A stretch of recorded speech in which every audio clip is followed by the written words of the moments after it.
Hey guys, what's going on? We are back for Genshin Impact. Guys, this is getting pretty well. I know a lot of people have said that Dehya's story was boring.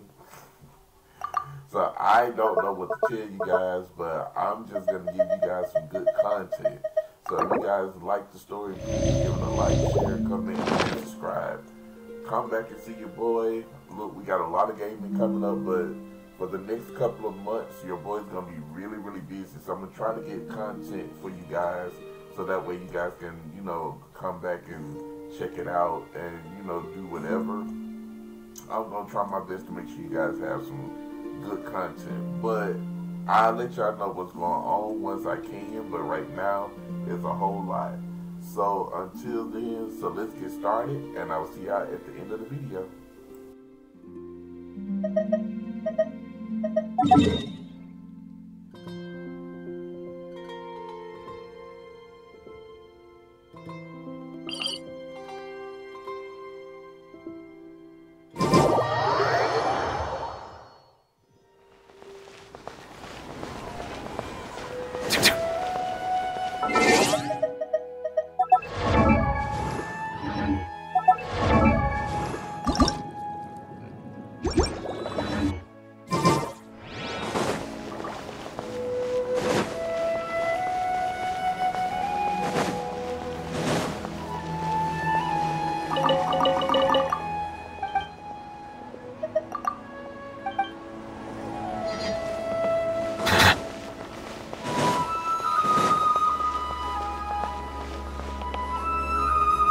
We're back, my lady.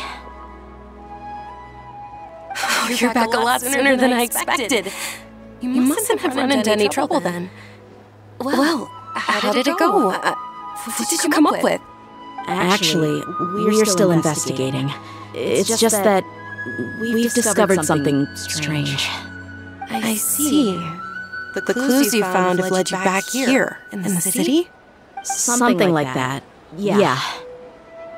You all look a little dispirited. Whatever you found must not have been very encouraging after all. Why don't you discuss it with me? Maybe I'll be able to say something to cheer you up?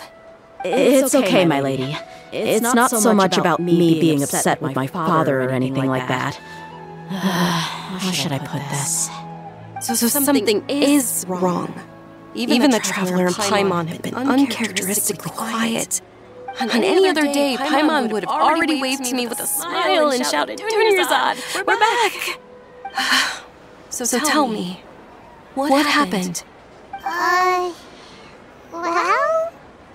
My lady, please prepare yourself for what we're going to tell you next. It concerns the Master. The Master? You mean my father? Okay, I understand. But don't worry about me. I'll listen as attentively as I can. My father has been supplying goods to Khan al-Akmar? Yeah, it makes as little sense to us as it does to you. I've never doubted the Master's integrity, so I'm having a real hard time rationalizing how he could ever support an infamous brigade like them. Maybe he's not actually aware of the full story and just stumbled into the deal by accident. I can't help but agree with the Traveler. Huh? You mean you feel the same way, Tunerzad? Thank you for sharing all this information with me. Since you've told me everything you know, I should also tell you about some doubts that I've been harboring for quite a while. In the past, I thought that my father hired a bodyguard for me so that I wouldn't run away and get lost. However, there are plenty of capable mercenaries in the Corps of 30. Why did my father go out of his way to hire Dehya? About that. Well, the Homiyanis really needed bodyguards, so they reached out to the Blazing Beasts. Later, the Master told me that I was one of the best mercenaries he'd ever seen, and that I should stick around to become one of his bodyguards. He offered me a pile of Mora, so I just signed on. Well, but that didn't really answer my question. Just think about it. Why did my father specifically reach out to the blazing beasts? Maybe the Core of 30 just didn't have anyone available, or maybe someone recommended us. I've never given it too much thought. I think I get what you're saying. You'd think none of this was a coincidence. Precisely. At first glance, nothing seems strange or out of place. But there are many parts of the story that don't actually make any sense. If my father had always been in contact with the Khan al-Akmar, then it would make sense for him to bring Dehya into our house. You mean the goal all along was to get Dehya to be your bodyguard? No, that's too much of a stretch. I cut all ties with my father a long time ago. He has no control over my life anymore. But that still doesn't rule out the possibility that your father has still been trying to influence your life without you knowing. So the Master was not likely an innocent victim in all of this? Sorry we put all this on you so suddenly, Dunyarzad. It's okay, Paimon. I should actually be thanking you. Regardless of his reasons, if my father has truly been funding a violent group of mercenaries, then it's my duty to bring him back to reason. But is that really the right thing to do? My father has committed many atrocities and deserves all the punishment that he has coming to him. I have zero sympathy for him. You may call me an ungrateful child, but my feelings will remain the same. However, the Homiyani family has treated me with nothing but generosity and kindness. If we decide to investigate this further, we could end up implicating the entire Homiyani family. I would be biting the hand that's fed me over all these years. Dehya. It's alright, Dehya. If anyone were to ask, you could always just say that I'm the one who instructed you to get to the bottom of this. You don't have to do that, my lady. I'm not conflicted because I'm afraid of taking responsibility. Besides, you're the one we should all be worried about right now. Hey! It's still too early to give up hope! What was the thing about friendship again? Right! Yeah! Trust! You said that yourself, Dehya! Besides, there's no point in getting all riled up before we've confirmed all the facts!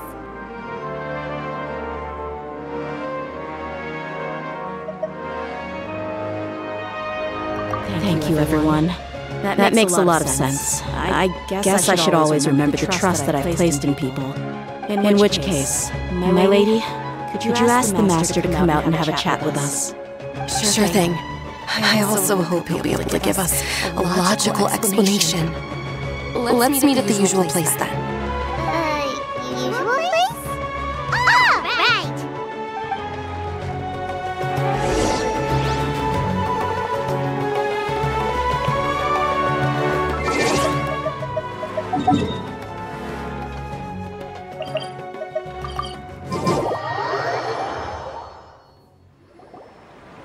Thank you for coming, sir.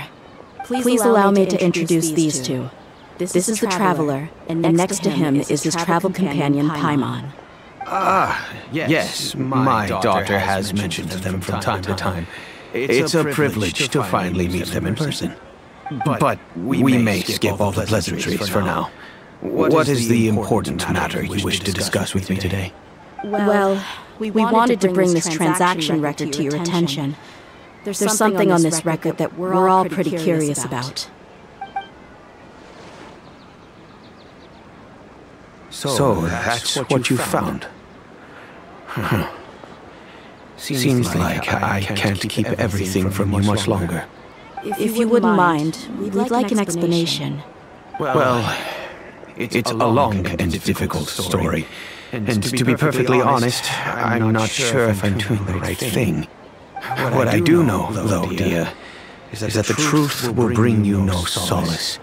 If anything, it will likely cause you a great amount of anguish. Wait, me? Yes, I understand perfectly why you came to see me. And I am touched by your collective commitment to do the right thing.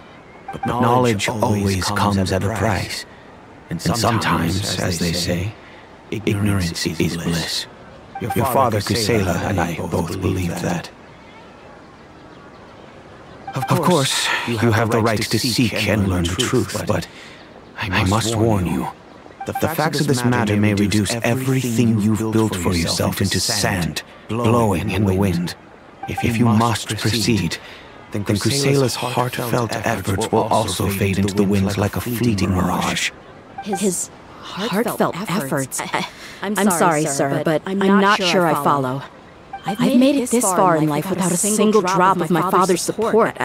I have my own ideals and ways of looking at the world, as well as people and causes that I've chosen to cherish and fight for.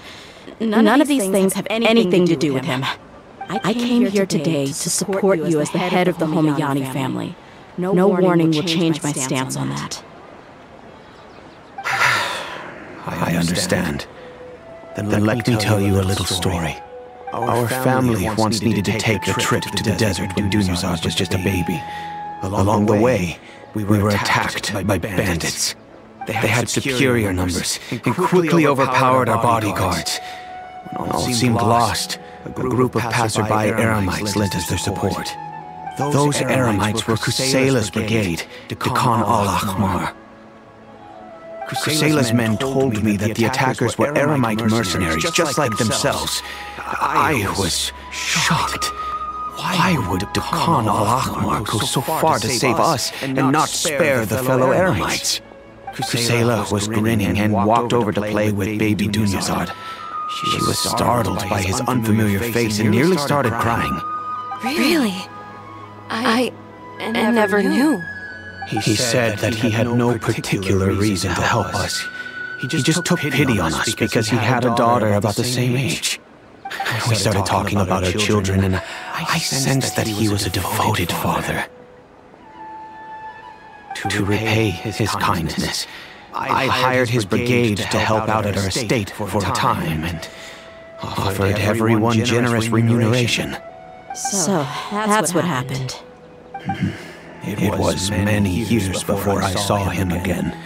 I almost didn't recognize him the next time he came knocking on my door. The man I knew to be strong and healthy had been reduced to a shell of himself. He couldn't even walk anymore without his cane. So, what happened to him? He was perfectly fine when I left the brigade. I'm not too sure myself. The only thing that didn't change was his cheery disposition. He said there was absolutely nothing to worry about and that he had gotten into a fight. That was all. He then suddenly asked me if Dunyarzad, now that she had grown, would need a bodyguard of her own.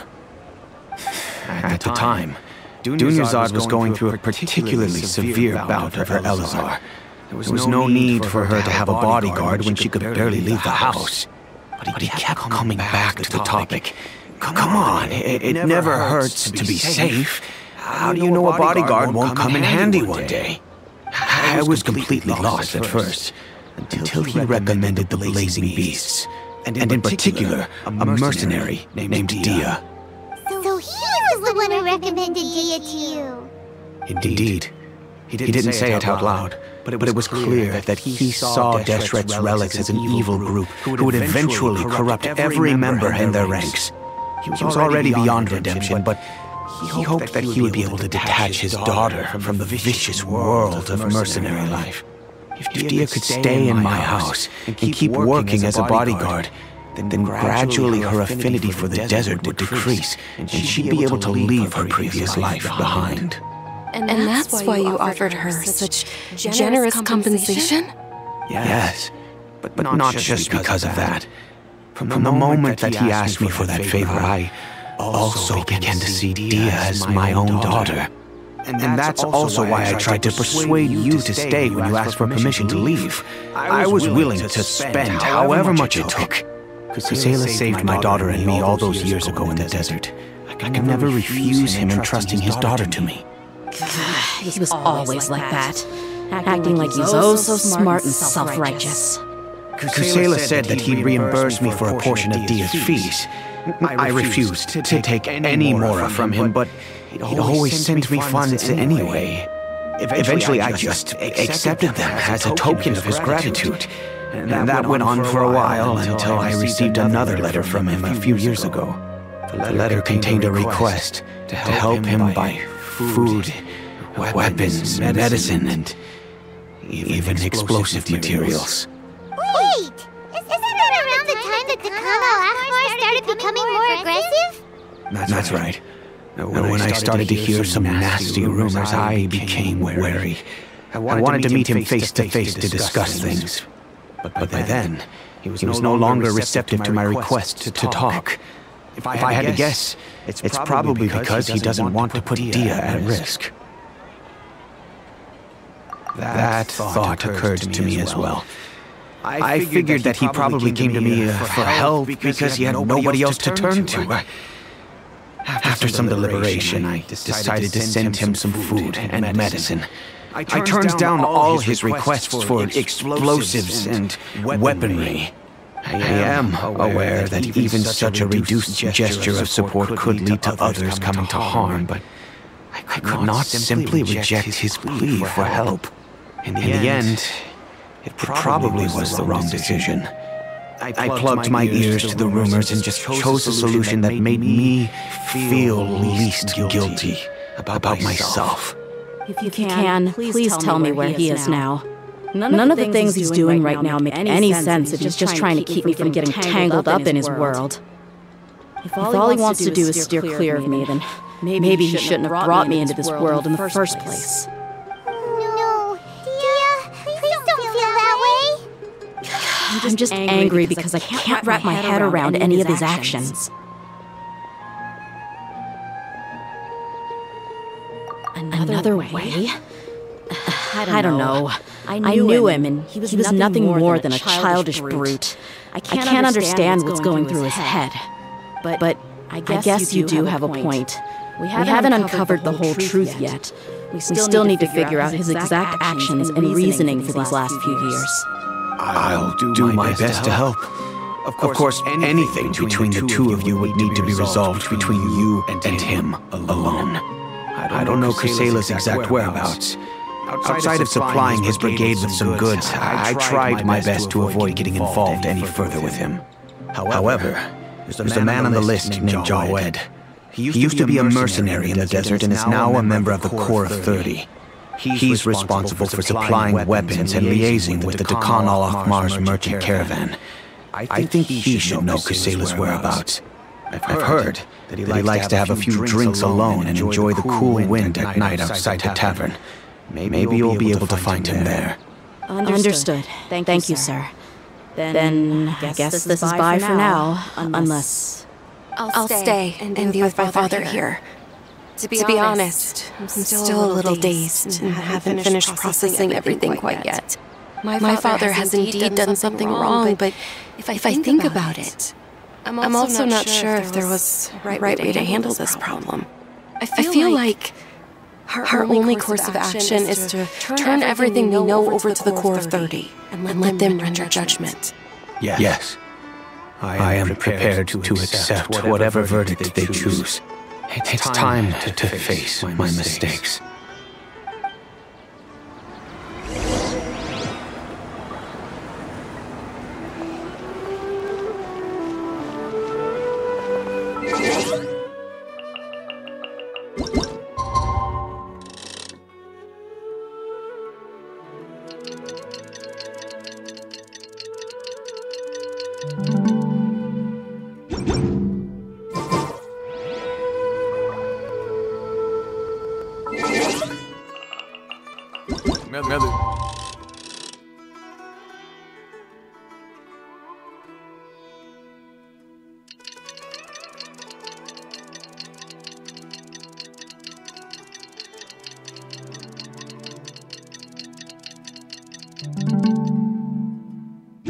Are beautiful creatures.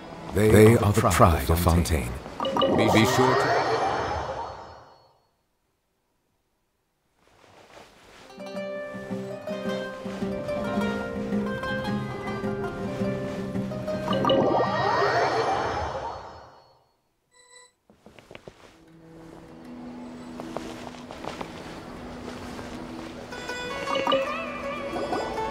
Huh? Who are you guys? I know what you've been up to. Smuggling weapons to violent brigades in the desert while working for the Corps. Pretty bold, if you ask me. Shh! Keep your voice down. How do you know all that? Come with me. We should take this elsewhere. I'll be happy to talk things over once we're somewhere private.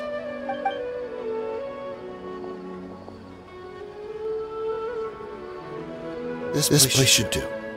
Alright. Back to my question. How did you all know about me? Don't worry about that for now. You know what kind of punishment you'll face once we report you to the Corps, I assume.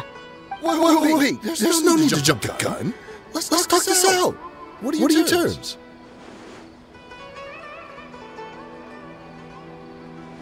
So what's in it for you anyway, Mora?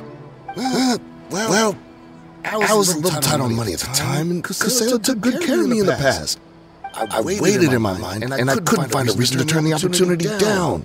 I wouldn't only be helping my benefactor, but I could also make some quick Mora. Let me tell you how it is. We're investigating Dehya Lakmar, and we're going to put an end to their operations. If you provide some help for us, then we might just put in a good word later to reduce the terms of your punishment. Hey, why don't we discuss this a little first? Listen, I made quite a bit of Mora from my last run. Just give me a number. I'm sure we can... Shut it. My patience is running out. You should know when a mercenary is after something other than money.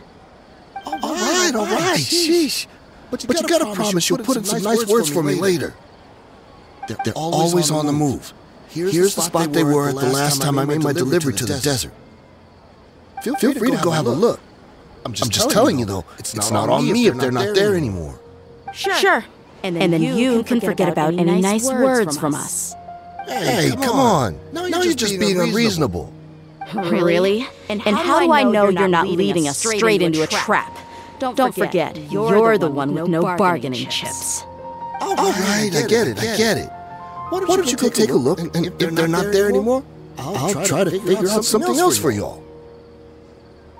Now that's more like it. Let's move.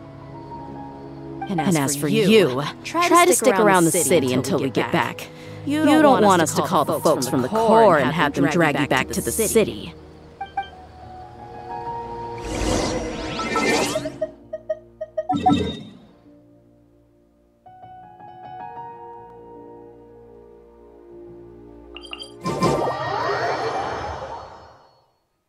I cannot help but feel that you bringing me here is some sort of an assassination attempt.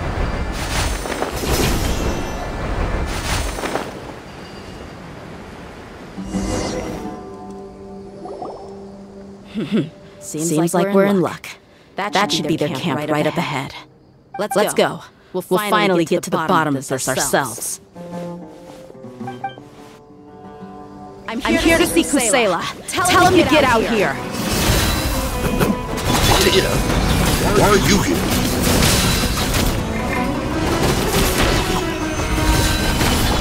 That you will see. There is no escape. Bow your head. Need.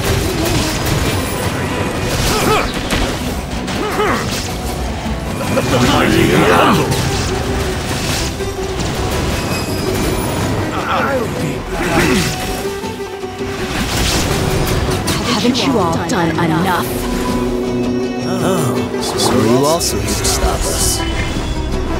Stay out of this! It's got nothing to do with you! Come on!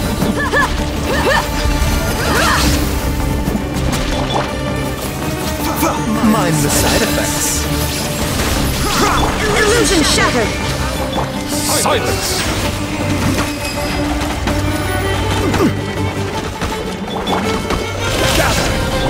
Inazuma shines eternal!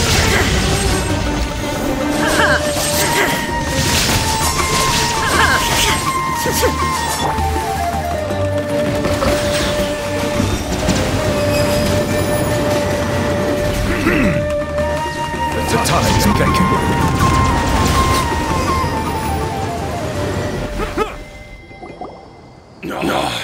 She's so strong! Enough fighting. We all know each other, and I don't want to take things too far.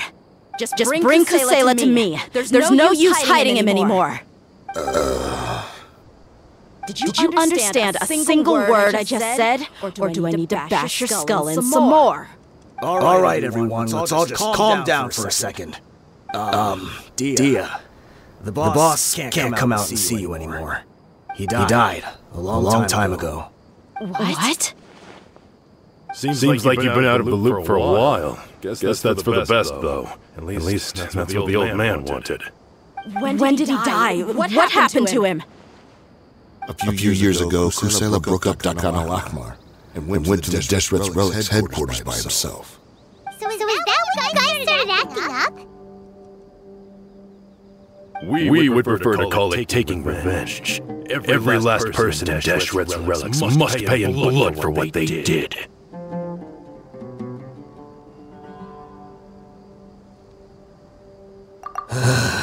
Let me start from the beginning. Dehya, do you know how the head of the relics maintained order internally? Overwhelming strength and unquestionable authority? Those were a part of it, yes. But just those on their own weren't enough. They had another tool at their disposal. They called it a person's record. Regardless of whether they joined by their own will or were coerced, every person in Deshret's relics were forced to leave a record of themselves at headquarters. Whether it be their deepest sin, some unforgivable act, or their most immoral exploit, the record served both as a symbol of loyalty and the perfect material for blackmail.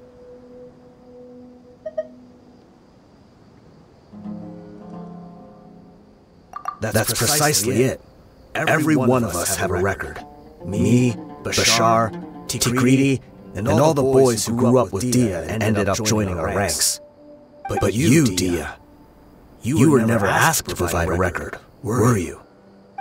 I never even knew this was a requirement. You were probably the only person in all of Deshret's relics who didn't know about it. Ever since you were born, Boss had been trying to shield you from this organization's sinister rules. Not only that, but he also banned all of us from committing any nefarious acts. He said he'd take care of the dues we had to pay regularly to headquarters. But in the end, he was just an ordinary person. What could he do? He was forced to go to headquarters again and again to account for missed dues and incomplete records. He'd come up with all kinds of excuses and get beaten up as a result. We all knew he was doing that for you. He wanted to get you out of this world, no matter what it took. And that's why he became a shell of himself and couldn't walk without a cane. Wait, but that doesn't make any sense. I didn't know about any of this. And I'd never seen him get injured or beaten. Because you were too young at the time. How would you ever tell between wounds from a beating and wounds from battle? When you left home after that final argument with him, he seemed to age by a decade overnight. Even his hair went gray. So even the blazing beasts were... Yep. It was all his doing. Had he not arranged them to come to you, you probably would have been reduced to a pulp before you ever left the desert. A few years ago, Boss said he needed to make another trip to headquarters. He was already pretty weak then, and we all assumed he was going to get beaten again. I suggested that he hand the role of leadership over to me, but he said there was no longer any need, since Dakan al-Ahmar would soon be no more. His words made no sense to me, but that night, we heard that a massive fire tore through headquarters and razed everyone's records to ash. Everyone gained their freedom that night. Many members fled, not just from our ranks, but from the other brigades as well. But how could we leave with a clear conscience? All of us who knew exactly what had happened. The boss can't have just died for nothing. Those heartless jerks at headquarters took him from us. From that point on, the sole purpose of Dakan al-Ahmar became revenge. The big fire that Boss started was quite a blow to headquarters' strength. It's given us the opportunity to launch our attack. Even though we're outnumbered, we vowed to see our revenge through to the very end. There were people from headquarters who changed their names and went into hiding. Some fled to other brigades, and others escaped to the rainforest. But we won't let any of them escape our wrath. They'll all pay for what they've done. We've suffered plenty of losses as well. To keep going, we need an enormous amount of supplies, from food and medicine to weaponry and explosives. All we can do is exchange our loot from Mora, and then use that to get supplies. We forged Boss's handwriting and sent out many letters to his former friends. Thankfully, many people were willing to come to our aid. We were also able to attract many mercenaries who shared our goal.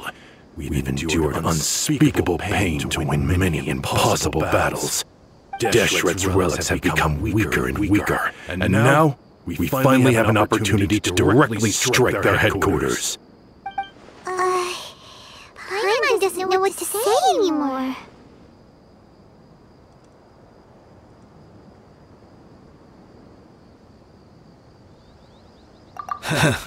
We do know right from wrong, but we were sinners from the very beginning.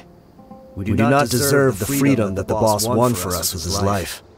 Boss always loves his old-fashioned hero stories. Those tales about sacrificing yourself to save the world. We used to always laugh at him for it. But in the end, he really went and lived those stories out himself. As for me, I never considered myself a hero. We're all the lowest of the low. We have no right to even imagine such an existence. But maybe those hero stories he liked foreshadowed everything that was to come. The spirit of the hero touched all those he had saved, and more people joined his cause. Maybe we were all just acting along with the play in the beginning. But as we acted the parts and recited the lines, we were drawn in. And now, we want to see the story through to the end. I'm sorry, Dehya. I know you always found us insufferable ever since you were young. Just think of this as a madman ranting.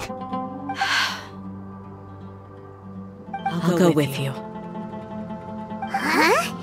Dehya? You wanna go with them? I grew up with these guys, and I know they're not bad people. It's just that some situations get so bad that it's difficult to tell good from evil. All I know is that Deshret's relics must be destroyed. Furthermore, I want to go see the place for myself. I want to know if my father is still there.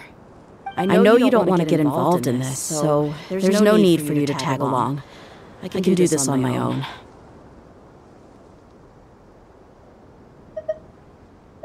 Yeah. Paimon feels like we'd only regret it if we don't see this through to the end. Thank you. We'll be a lot stronger together with you. I bet Boss would lose his mind if he ever knew you'd join us at the very last moment like this. Considering all the losses and injuries we sustained, we can't afford to turn down someone as powerful as you. He can think whatever he wants. But the fact is, I owe him this much.